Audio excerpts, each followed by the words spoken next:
So now that the 2025 NBA regular season is pretty much over, a video I like to make every year is go through every single team's most disappointing player from that regular season. And it could be a couple different factors that go into this. Maybe it's just purely based off play. Maybe they didn't take that offensive or defensive leap that we expected them to. Maybe it was just an injury, and maybe it's because they've been injured for a lot now and you can't really trust them to stay healthy. Or maybe it's just an overall lack of team success. There could be a couple different factors in there, like I said. And like always, if you agree or disagree with any of my selections, please let me know down below. And also give me your favorite team's most disappointing player this year, because I'm sure you watched almost every game of that team. So I think for the San Antonio Spurs, you can maybe pick out of somebody of their young core. We know Wemby took a step this year. Stephon Castle looked like the best rookie in the NBA. I almost went with Jeremy Sochan here, but I'm going to go with Keldon Johnson, who at one point, not too long ago, was the premier young asset on this team. And he's just been pushed down and down the pecking order, as he was the 29th overall pick, a gem the Spurs found at the end of the first round out of Kentucky in that 2019 draft. He got off to a really good start in a small sample size in his rookie year, but really broke out in year number 2, and in year number 3 in 2022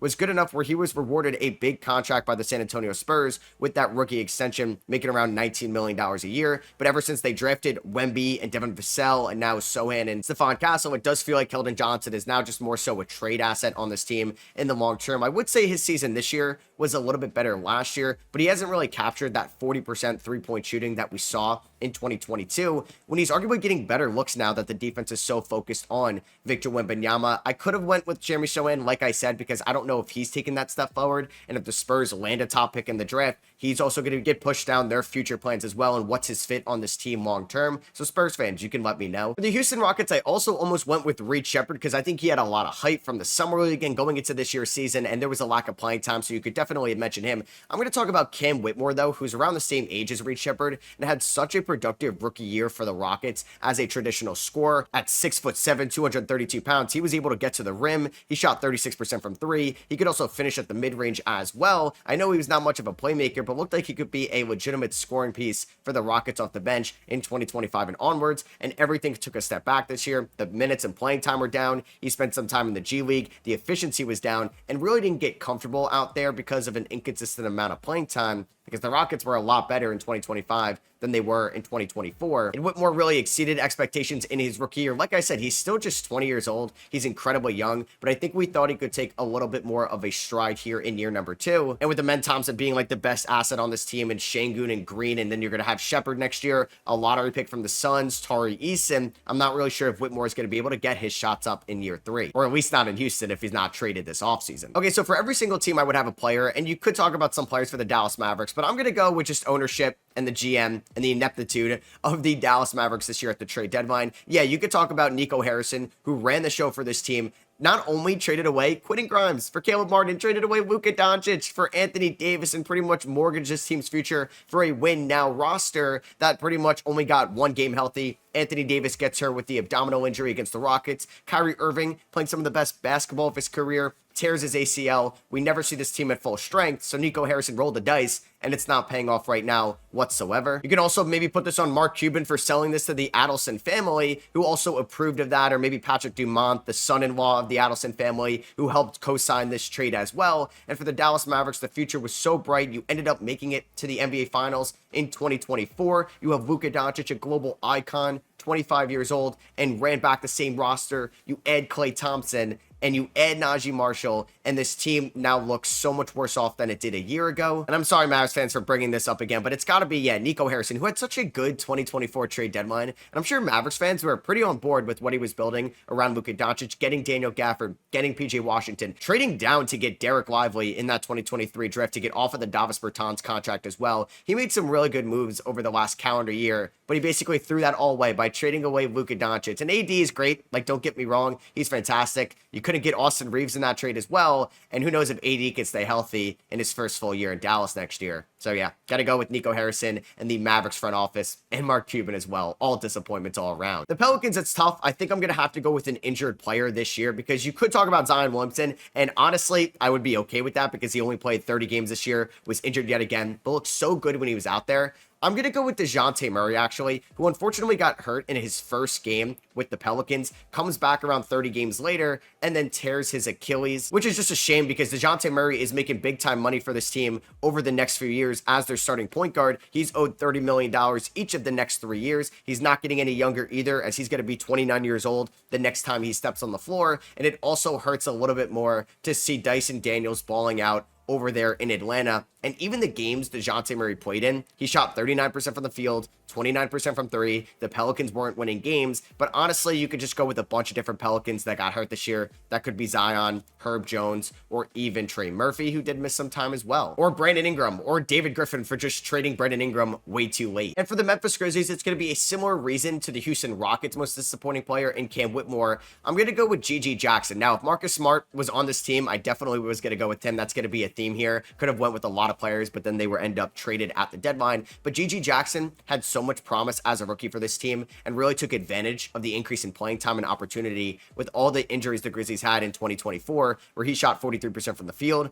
36% from three, averaged 14.5 points and 4 rebounds. Now, I remember making a redraft video on this channel, and I had G.G. Jackson right outside the top 10, and everybody's like, man, you gotta have G.G. Jackson in the top 10, and it's crazy how much your value can change in a year, because there were at times this year where G.G. Jackson ended up in the G League. He only appeared in 27 games because he started off the year hurt, 38% from the field, 33% from three, averages 7.5 points. That was cut in half from his rookie year. But G.G. Jackson is still just 20 years old. I still have stock in him long-term as a player in this league. He could end up being a trade asset for the Grizzlies this offseason if they end up making a big move themselves. For the New York Knicks, I mean, it's tough. I watched every single Knick game this year, but I think the overwhelming answer has to be Mikal Bridges, just because of the draft capital the Knicks gave up for him in the offseason. And you may look at his numbers, 18 points, 3 rebounds, 4 assists, 50% from the field, 35% from three, 81% from the free throw line. Those are pretty good offensive numbers for a number 4 option for this team basically this year, with Brunson as the 1, Cat at the 2, and for most of the time it was OG Anunoby as the 3. So these are really good number 4 man numbers, but Mikal Bridges did take a little bit of a step back defensively, and we're starting to learn that he's just not going to be that defensive player he was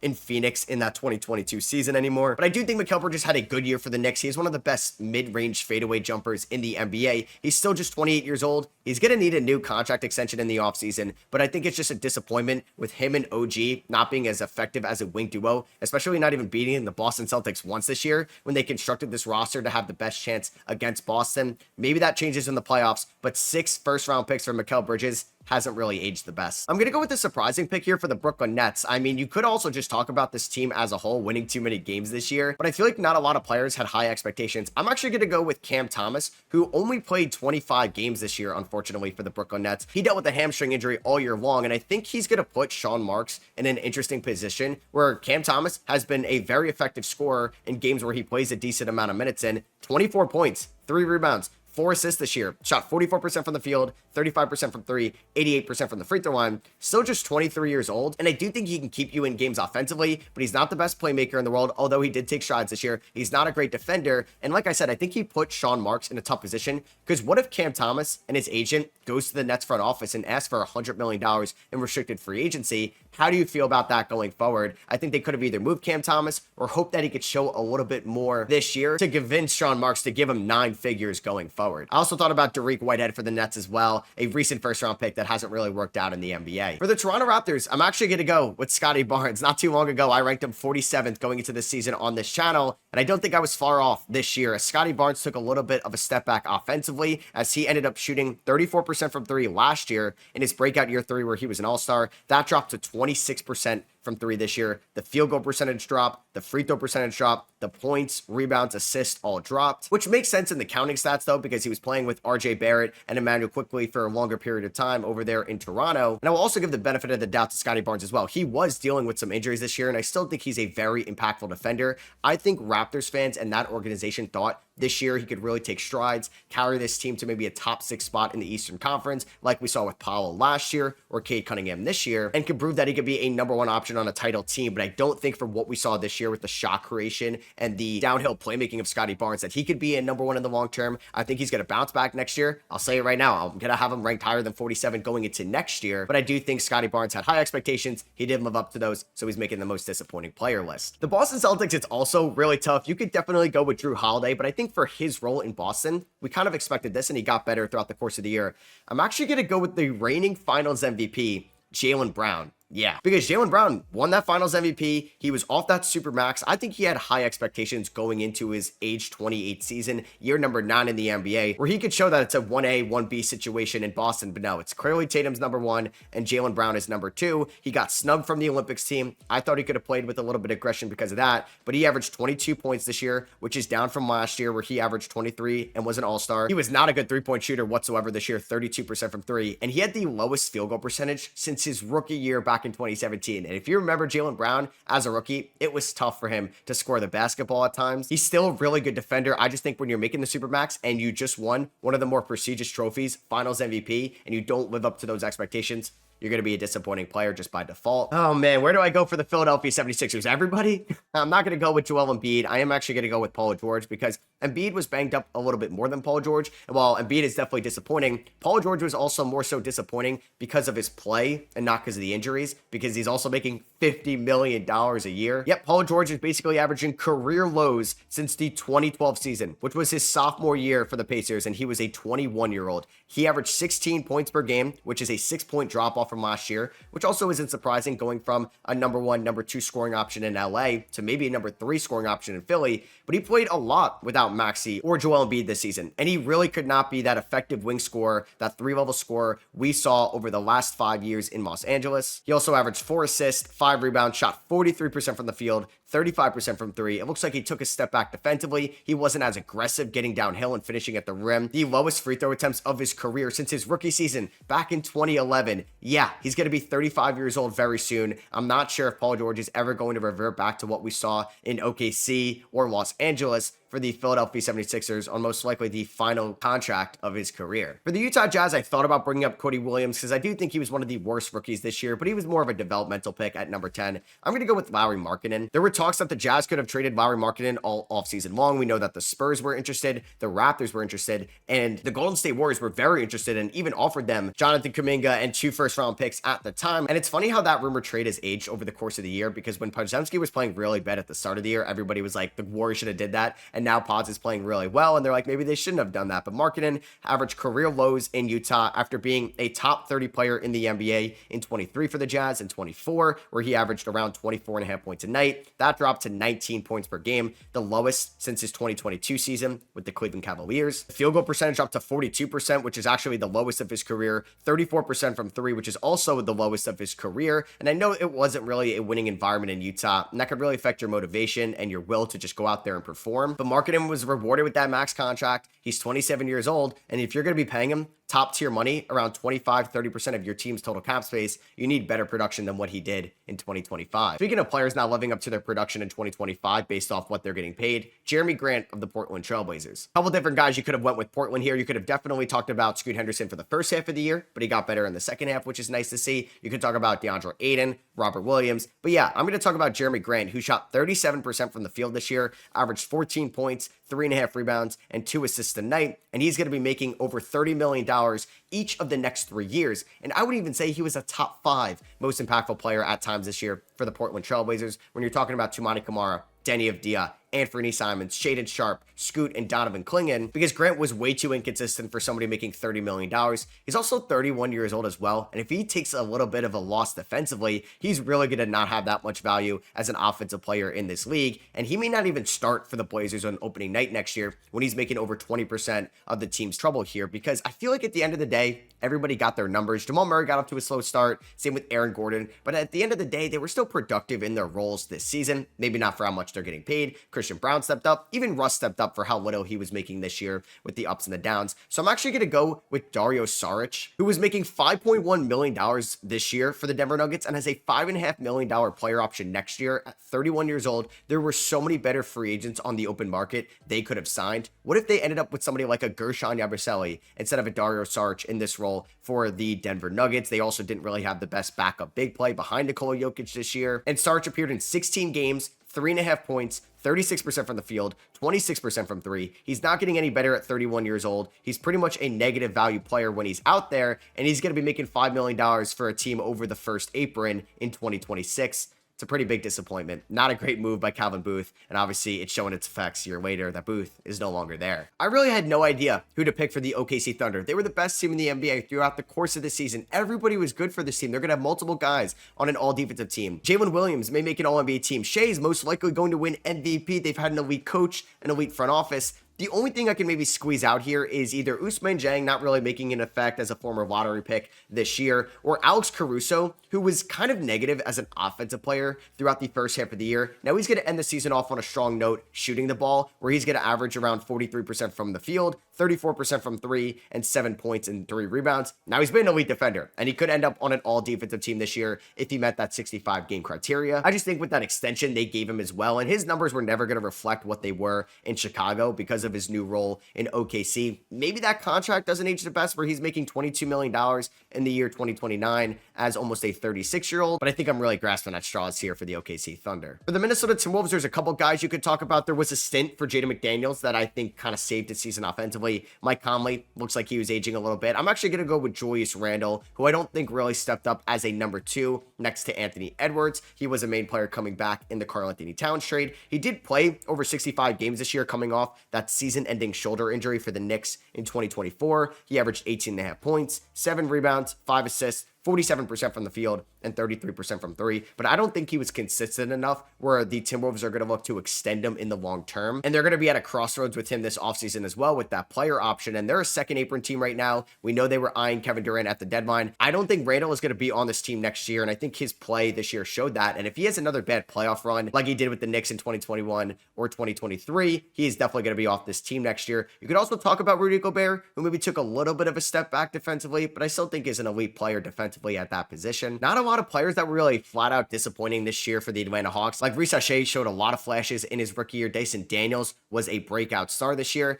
I was going to talk about maybe Clint Capella, but in the last year of his deal, I think he had low expectations. I'm going to talk about Kobe Buffkin, who was one of my favorite players in that 2023 draft. I hated the fit of him in Atlanta, and this seems like another wash year for him just in his second year in the league. He only played 17 games due to injury and a lack of playing time behind Trey and DeJounte in his rookie year, averaged 5 points, shot 37% from the field, and injuries really derailed his sophomore year, missing this season with a shoulder injury. He shot 38% from the field across 10 games, averaged just 5 points and 12 minutes a night. This is another, like I said, washed year for Kobe Buffkin on the Atlanta Hawks. They got Trae Young at the 1. You got Dyson Daniels at the 2. They have 2 first-round picks this offseason. They acquired Karis LeVert at the deadline. I'm not really sure if Kobe Buffkin's going to get a ton of playing time in Atlanta in year number 3. And as we go on and on from the 2023 draft, this could look like a waste of a pick. I'm going to say a hot take here. I think the most disappointing Charlotte Hornet this year, LaMelo Ball. And I know at times this year with all the injuries they had, Trey Mann, Brandon Miller, Grant Williams, LaMelo Ball had to step up so much offensively because nobody else really could on this team. And he averaged very flashy numbers, 25 points, 5 rebounds, 7.5 assists. But yet again, the Charlotte Hornets are at the bottom of the Eastern Conference. He shot 40% from the field and 33% from 3. And the potential is there in LaMelo. I do think he could be a top 5 point guard in the league one day with his size, decision-making, passing ability, and tough shot making. But this is now the 3rd straight year that LaMelo has played under 50 games. 36 games in 2023, 22 games in 2024, 47 games this year. The ankle injuries were another consistent issue for LaMelo, and we haven't seen this team be competitive in now 3 years since 2022 when they were in the play-in tournament. So yeah, I think just LaMelo maybe taking a step back is what we thought was going to be their future long-term franchise star. I think that could be in question this offseason. I still think LaMelo is going to be back on this team next year, and if they don't have another productive year or a step forward in 2026, I think they could start thinking about moving what they thought was their franchise star. I was going back and forth between 3 players for the Orlando Magic. You could bring up KCP, the money he got in the offseason. He was an abysmal shooter to start off the year, but was better in the second half. You could talk about Anthony Black, the 6th overall pick in the 2023 draft that I don't think has really taken the step forward this year that a lot of people hoped he would. I'm actually going to go with Wendell Carter Jr., who was supposed to be their long-term center. He got extended before the year where he's going to be making $18 million in 2027, $10 million next year, and then that $18 million goes up to $19 million in 2028 and a team option of $20 million in 2029. And I think at times this year, he was their 3rd best center. Goga Badatse and Mo Wagner were a lot more effective than Wendell Carter Jr. at the 5 spot, and his 3-point shot took a massive step back this year. 37% from 3 in Orlando in 2024, 35% from 3 in 2023. He shot 24% from 3. I'm not sure what happened to Wendell Carter Jr.'s shot, but if he's not knocking down these threes and spacing the floor, he's going to lose a ton of value. Easy one here for the Miami Heat. It's got to be Terry Rozier. Last year at the deadline, they gave up a future first-round pick to get Terry Rozier from the Charlotte Hornets, and the Charlotte Hornets did the right decision, and they sold high on Rozier in that 2024 season. He was not very good for the Heat in 2024 in the second half, but he was banged up. This year, it couldn't be any worse for Rozier in Miami. 11 points, the lowest of his career since the Boston days in 2019.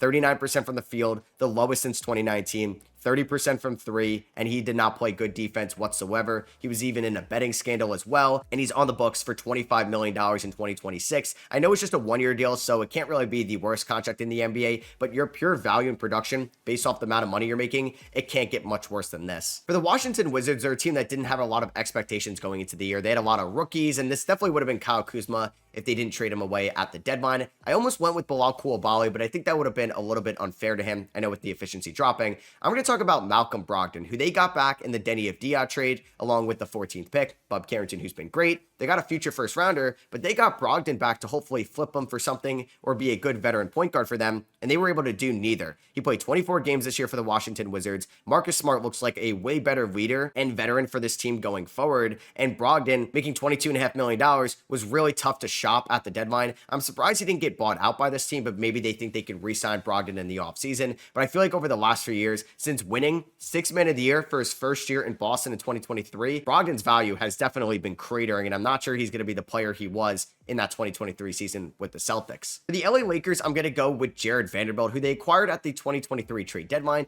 and then he had a very extending injury that basically ruled him out the first half of the 2025 season, and I feel like he hasn't been that effective off the injury for the Lakers, and he is making notable money for them over the next few years, over $11 million in 2026, 2027, and 2028. He's averaging just 4 points since coming back, 5 rebounds. He can give them some good defensive possessions, and they may ask him to do a lot in the playoffs as well with his size and his frame. But I had no expectations for like a Christian Wood or an Alex Len at any point this year, or Jackson Hayes. They went out, they acquired Luka. So D'Lo isn't on this team anymore. I wasn't going to go with Dorian Finney-Smith or Dalton Connect. Maybe you just end up bringing up Cam Reddish at the end of the day. For the LA Clippers, I don't think anybody currently on the roster has been disappointing this year. So I'm just going to end up having to cheat a little bit and go with a guy they traded away at the deadline, Terrence Mann. They rewarded Terrence Mann with a new extension in the offseason where he was going to be making $15 million in 2026, 2027, and in 2028. They traded him for Bogdan Bogdanovic, who was pretty disappointing for the Atlanta Hawks, but has been a very good shooter for the LA Clippers since that trade. And Mann, also like Bogey, has been better on his new team, but for the Clippers, he was a very underwhelming wing piece for them. 6 points, shot 34% from the three, 44% from the field, struggled at times to get consistent minutes under Ty Lue, and I'm not sure would have been playing a ton in the second half of the year with Kawhi Leonard back in this team almost at full strength. For the Sacramento Kings, I mean, this has been a very disappointing season. Not too long ago, they were the 3 seed in the Western Conference in 2023. They had to trade away De'Aaron Fox, and honestly, they didn't really get the best return, in my opinion, for him.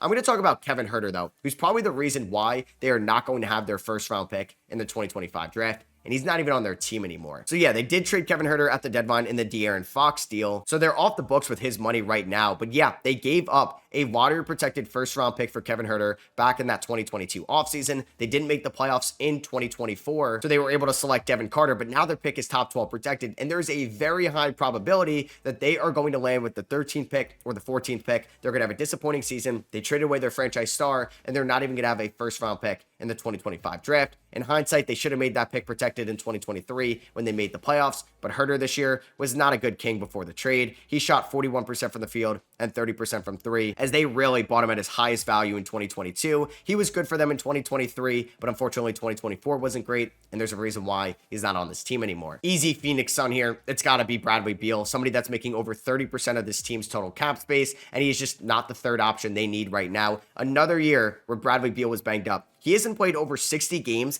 since the 2019 season for the Washington Wizards. He was available for the first 6 years of his career, but ever since joining Phoenix, 53 games last year, 51 games this year, is way too inconsistent with playing time, his health, and his ability to play defense. He averaged 17 points this year. He shot 49% from the field, 37% from three. He's a fine number 3 option. He's a fine scorer in this league. But for the amount of money he's making, his ability to be healthy out there for you, and just his role on the team, it is one of the worst options to have the way that this Phoenix Suns team has been constructed. You can kind of go with just everybody on this organization right now. You could talk about Grayson Allen. You could have talked about Yusuf Nurkic. Basically everybody outside of Devin Booker, Kevin Durant, maybe Ryan Dunn. For the Golden State Warriors, I think relative to expectations, I'm going to go with Jonathan Kuminga because this team was very disappointing at the start of the year and they were able to get off some of the more disappointing assets. I mean, Dennis Schroeder was a very disappointing Warrior after trading for him. And I think Kuminga, although this year has been dinged by injuries, he is taking a step back in most aspects of the game. He broke out last year for Golden State, but this year the field goal percentage is down,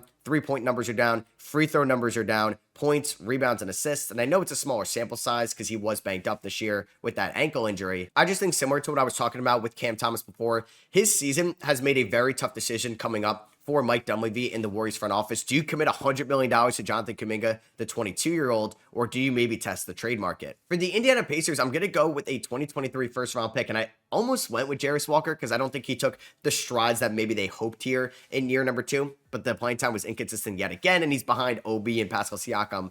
I'm actually going to go with Ben Shepherd, who I think was slotted in to be a very good rotational piece for them, the way he played in the playoffs, and his shot, I think, has been way too inconsistent this year to trust him yet again in the biggest moments in April. And I know you're asking a lot out of a rookie that didn't do much in the regular season last year. He's 23 years old, and he played 63 games this year, 41% from the field, 34% from 3, but at times has played more than guys like Jarris Walker coming off the bench or some other wings. And like I said before, I just don't know if you could trust him in the playoffs. Pacers fans, you can let me know who you would have gone with. Do you still go with Halliburton? Maybe you talk about Benedict Mather in second half, or would you go with Jarris Walker or Ben Shepherd? Easy one here for the Milwaukee Bucks. I mean, they've had some disappointing players this year. I'm going to go with Kyle Kuzma. I didn't like the trade when it happened. I don't think it's aged the best now. If you're saying they made this trade to get under the second apron, fine. That could be a big picture, jamified reason why they made that trade, but I don't think Kuzma has been a good player for them whatsoever since the deadline. He's had some fine moments, but the shot selection isn't great. The defense isn't great. The only reason they're still competitive in games because Giannis is showcasing why he's one of the best players of this generation. Kevin Porter Jr. has been a better pickup for this team at this moment, and Kyle Kuzma is probably going to get traded in the offseason, but at this point, I don't even know who wants him. Easy one here for the Chicago Bulls. I'm going to go with Patrick Williams, the new $90 million man that got extended by Chicago in the offseason, and he's averaging basically career lows this year for somebody that was getting those mini Kawhi comps earlier in his career. He had very productive year 2 and year 3 with Chicago. He got off to an abysmal start in the 2024 season, but they still extended him after a strong finish last year. He averaged 9 points this year, a career low, 4 rebounds, a career low, and shot 39% from the field, 35% from 3, and 73% from the free throw line. Also career lows. I feel like he also lost a step out there as well. And he's not even like as exciting as like a top 3 guy on this team now or top 4 guy. Like I'm more invested about Josh Giddey, Matas Buzelis, and Kobe White by far for their long-term outlook. Not a lot of disappointing Detroit Pistons this year. I think Jalen Duren's second half defensive improvement really helped him to not earn a spot in this video. So I'm actually going to go with Simone Fontecchio, who really looked like a solid wing scorer for the Pistons in a small sample size last year. He appeared in 72 games for Detroit this year, averaged around 16 minutes a night, but shot 39% from the field, 32% from 3, just 6 points down from the 15 he averaged in that 16 game sample size with the Pistons last year. I thought it could be way more effective at 6'8" with a good ball handle in this Detroit offense that definitely needed shooters around Cade Cunningham. And like I said, this team doesn't have a lot of disappointing players, so I'm not really picking a top guy here by any means. And for the Cleveland Cavaliers, who do you go with? Because everybody on this team has been good enough this year for this team to win over 60 games. Kenny Atkinson has done a great job. They're going to have 4 top 50 guys this year with Allen, Mitchell, Mobley, and Garland. DeAndre Hunter was a home run pickup. You can maybe go with Isaac Okoro, who was rewarded with a 3-year extension at the end of the offseason, where he's going to be making around $11 million a year. He averages 5.5 points, shoots 35% from 3, but I think plays good enough defense. So I think this one's also grasping at straws.